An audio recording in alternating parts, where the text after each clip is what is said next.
Inimok ni Vice President Sara Duterte ang ating mga kapatid na Muslim na gawing panahon ng panalangin, kapayapaan at pagpapatawad ang banal na buwan ng Ramadan bilang pagsasabuhay ng diwa ng pagkakaisa at pananampalataya. Si Jason Rubrico magbabalita.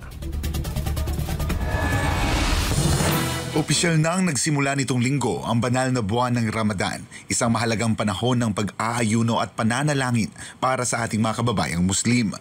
Bilang pakikisa, ipinahayag ni Vice President Sara Duterte ang kanyang suporta at pagbati sa mga Muslim na nagdiriwang ng pagsisimula ng Ramadan. In the name of Allah, the most gracious and merciful, may mercy, peace, and blessings be upon our Muslim brothers and sisters across the country and around the world during the holy month of Ramadan. Binigyang diin ni VP Sara ang kahalagahan ng sakripisyo at pagsunod sa pananampalataya sa pagunita ng Ramadan. As we mark this holy month of fasting for Muslim Filipinos, we are all called to reflect on the values of sacrifice and obedience as cornerstones to a path leading to enlightenment and grace.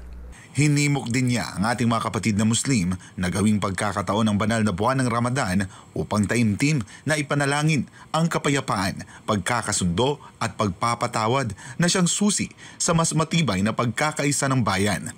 I urge our Muslim brothers and sisters to help us pray for peace and forgiveness as we navigate every adversity we face in our personal lives and as a nation.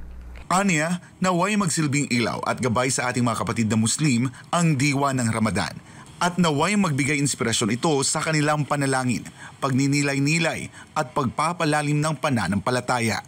May the spirit of Ramadan guide your prayers and reflections while we look forward with profound hope and optimism to an inclusive and dignified future for every Filipino. Ramadan Mubarak!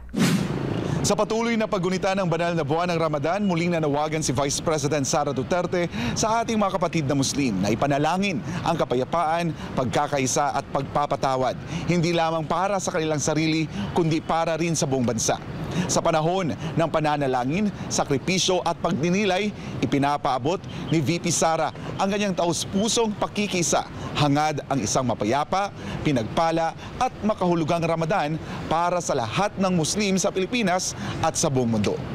Para sa Diyos at sa Pilipinas kumahal, ako si Jason Rubrico, SM9 News.